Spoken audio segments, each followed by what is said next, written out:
Friend, আজকে recipe mini সিঙ্গারা। প্রথমে একটা পাত্রের মধ্যে 1 কাপ ময়দা নিয়ে নেবো। তার মধ্যে একটু জোয়ান, একটু জিরে, একটু লবণ আর একটু তেল দিয়ে একটু হাত দিয়ে মেখে নেবো। ওর মধ্যে একটু জল দেবো, এভাবে ভালো করে চটকে মেখে রেখে দেবো। কড়াইয়ের তেলের মধ্যে বাদাম ভেজে তুলে নেবো। এবারে তার মধ্যেই 5 ফোড়ন, একটু আদা কুচি, একটু জিরে, একটু লঙ্কার গুঁড়ো, একটু ধনের গুঁড়ো, একটু হলুদ গুঁড়ো, একটু লবণ দিয়ে একটু কষিয়ে নেব। তার মধ্যে সিদ্ধ আলুগুলোকে দিয়ে দেবো, দিয়ে আর একটু ভালো করে নেড়ে চেড়ে কষিয়ে নেব। ওর মধ্যে বাদাম ভাজা, একটু ধনেপাতা কুচি দিয়ে আর একটু কষিয়ে নিয়ে তুলে নেব। নিয়ে যে লেচিগুলো করা ছিল সেটাকে গোল আকারে লুচির মতো বেলে নেব।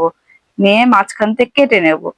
ত্রিভুজের আকারে একটা শেপ দিয়ে তার মধ্যে আলুর পুরগুলোকে ঢুকিয়ে সিঙ্গারা একটা শেপ দিয়ে নেব। দিয়ে সবকটা করে নেব। এবার গরম তেলের মধ্যে সিঙ্গারা গুলোকে দিয়ে এপিট ওপিট ভেজে তুলে নিলেই রেডি হয়ে গেল আমাদের মিনি সিঙ্গারা।